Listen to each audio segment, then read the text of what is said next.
বাগদাদের সবচেয়ে বড় আলেম সেদিন একটা ইহুদি গ্রামে একা গেলেন। কোনো মুরিদ নেই, কোনো খাদেম নেই। 3 দিন পরে যখন ফিরলেন, পেছনে ছেড়ে গেলেন এমন কিছু যা সেই গ্রাম চিরকাল মনে রাখবে। কিন্তু যাবার মাঝখানে ঘটল এক অবিশ্বাস্য ঘটনা। তাকে চোর বানিয়ে অন্ধকার কুঠুরিতে বন্দি করা হলো, আর সেই অন্ধকারেই লুকিয়েছিল সবচেয়ে বড় রহস্যটা। বাগদাদের ফজরের আজান তখনও মিলিয়ে যায়নি। হযরত আব্দুল কাদির জিলানী রহমতুল্লাহি আলাইহি জায়নামাজে বসে মুরাকাবায় মগ্ন। হঠাৎ তার বুকের ভেতর একটা অস্থিরতা জাগল। মনে হলো কোথাও কেউ কাঁদছে, কোনো হৃদয় আধারের মধ্যে ডুবে আলো খুঁজছে। তিনি চোখ খুললেন, কিছুক্ষণ চুপ থাকলেন, তারপর উঠে দাঁড়িয়ে বললেন, বিসমিল্লাহ, রব যেদিকে নিয়ে যান। সেদিন সকালেই তিনি একা পথে বেরিয়ে পড়লেন। কোনো মুরিদ নেই সঙ্গে, কোনো খাদেম নেই, শুধু তিনি আর তার আল্লাহ। 3 দিনের পথ পেরিয়ে তিনি এসে পৌঁছালেন এক পাহাড়ি উপত্যকায়। সেখানে একটি গ্রাম, নাম বনু ইসহাক। পুরো গ্রামে ইহুদি বাস। তাদের ধর্মীয় নেতা রাব্বাই ইলিয়াস বিন দাউদ, বয়স্ক, বিদ্বান, কিন্তু ভেতরে ভেতরে একটি প্রশ্ন বহু বছর ধরে তাকে কুড়ে কুড়ে খাচ্ছে। হযরত মুসা আলাইহিসসালামের পরে কি সত্যিই আর কোনো নবী এসেছেন? ইসলামের নবী কি সত্য? প্রশ্নটা তিনি কাউকে বলেননি, বুকে চেপে রেখেছেন। কিন্তু তার আরেকটি কষ্ট আছে। তার একমাত্র মেয়ে সারা, বয়স 20। বিয়ের 3 মাসের মাথায় এক অদ্ভুত রোগে পড়েছে। কথা নেই, খাওয়া নেই, শুধু শুয়ে থাকে, চোখ খোলা কিন্তু দৃষ্টি শূন্যে হারানো। দূর থেকে হেকিম আনা হয়েছে, কোনো ওষুধে কাজ হয়নি। তারপর একদিন রাতে সারা ঘুমের মধ্যে ফিসফিস করে উঠল, আব্বা, সবুজ পাগড়ির মানুষ, তার চোখে আলো, তিনি আসছেন পথে। রাব্বাই ইলিয়াস চমকে উঠলেন, কার কথা বলছে মেয়ে? পরদিন ভোরে গ্রামের দ্বারে এসে দাঁড়ালেন মাথায় সবুজ পাগড়ি পরা এক বৃদ্ধ মানুষ। গ্রামের তরুণরা হযরত গাউসে পাককে ঘিরে ধরল। মুসলমান, এই গ্রামে তোমার জায়গা নেই, ফিরে যাও। তিনি শান্তভাবে বললেন, বাবা, শুধু 1 গ্লাস পানি দাও, তারপর চলে যাব। একজন তরুণ পাথর তুলল। কিন্তু ঠিক সেই মুহূর্তে রাব্বাই ইলিয়াসের বিশ্বস্ত চাকর রশিদ সেদিক দিয়ে যাচ্ছিল। সে সবুজ পাগড়ির মানুষকে দেখে ভেতরে একটা ধাক্কা অনুভব করল। দৌড়ে গিয়ে তরুণদের থামালো এবং বলল, মালিককে খবর দাও। রাব্বাই ইলিয়াস নিজে বেরিয়ে এলেন। সামনে সবুজ পাগড়ির মানুষকে দেখে থমকে দাঁড়ালেন। বুকের ভেতর কি একটা কাঁপল। মেয়ে কি এই মানুষের কথাই বলেছিল? তিনি বললেন, আসুন, আমার ঘরে আসুন। হযরত আব্দুল কাদির জিলানী অসুস্থ সারার ঘরে ঢুকলেন। মেয়েটি শুয়ে আছে, পাথরের মতো নিথর। তিনি কাছে বসলেন, অজু করলেন, 2 রাকাত নামাজ পড়লেন। তারপর চোখ বন্ধ করে আস্তে আস্তে কিছু পড়তে লাগলেন। ঠোঁট নড়ছে, কিন্তু শব্দ শোনা যাচ্ছে না। ঘরে উপস্থিত সবাই নিঃশ্বাস বন্ধ করে দেখছে। কয়েক মিনিট পরে সারার আঙুল নড়ল, বুক উঠল নামল।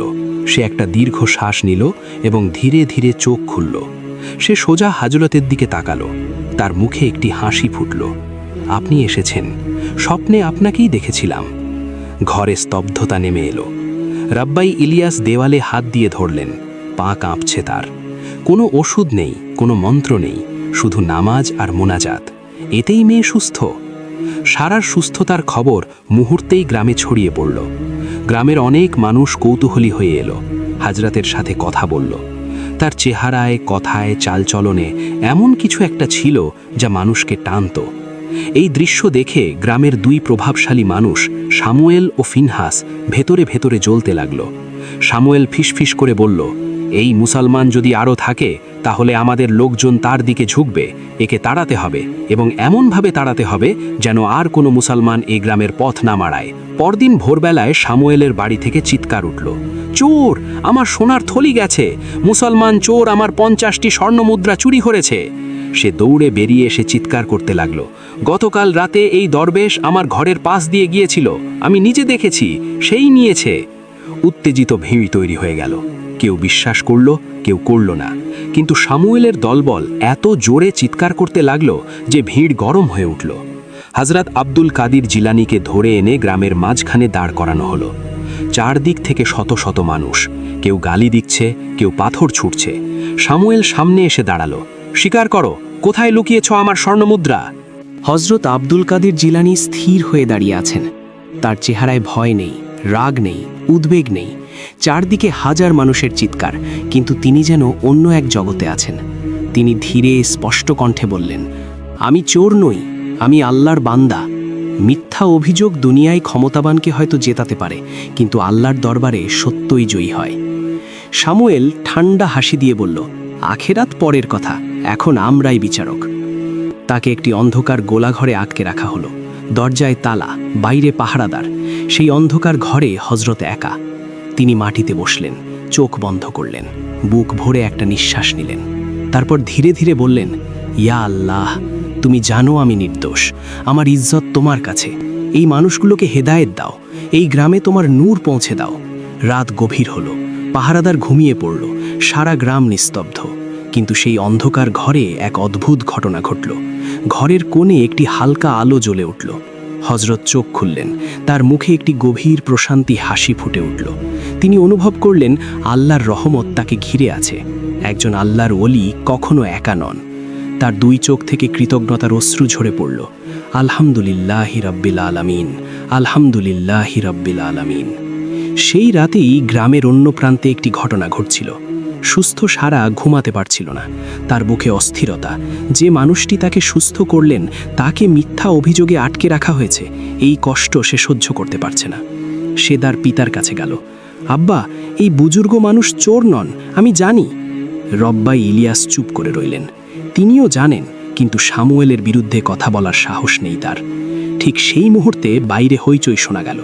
সামুয়েলের বাড়ি থেকে চিৎকার আসছে, তবে এবার ভিন্ন, কান্নার মতো, আর্তনাদের মতো। সামুয়েলের ছেলে রুবেন মধ্যরাতে চুপ করে পালাতে গিয়ে পাহারাদারের চোখে পড়ে গেছে। তার কাপড়ের নিচে লুকোনো একটি ভারী থলি। পাহারাদার থলি খুলল, 50টি স্বর্ণমুদ্রা। মুহূর্তে গ্রাম জেগে উঠল। মশাল নিয়ে মানুষ ছুটে এলো। রুবেনকে ঘিরে ধরা হলো। প্রথমে সে অস্বীকার করল, কিন্তু মিনিটের মধ্যে তার মুখ থেকে সত্য বেরিয়ে পড়ল। আব্বাই বলেছিল মুসলমান দরবেশকে ফাঁসাতে, আমি থলিটা সরিয়ে রেখেছিলাম, তারপর সুযোগ পেয়ে পালাতে চেয়েছিলাম। গ্রামে ভূমিকম্পের মতো ঢেউ খেলে গেল। সামুয়েল, গ্রামের রব্বাই, ধর্মের আড়ালে এই মিথ্যার আশ্রয় নিয়েছে। ভোর হওয়ার আগেই মানুষ ছুটে গেল সেই গোলাঘরে। তালা ভাঙা হলো। হযরত আব্দুল কাদির জিলানী বেরিয়ে এলেন। তার কাপড়ে কোনো বিশৃঙ্খলা নেই, মুখে কোনো রাগ নেই। তিনি বেরিয়ে আকাশের দিকে তাকালেন। রাতের শেষ তারাটুকু তখনও জ্বলছে। ফিসফিস করলেন, আলহামদুলিল্লাহি রাব্বিল আলামিন। সামনে শত শত মানুষ, কেউ কেউ লজ্জায় মাথা নিচু করে আছে। সামুয়েলকে সামনে আনা হলো।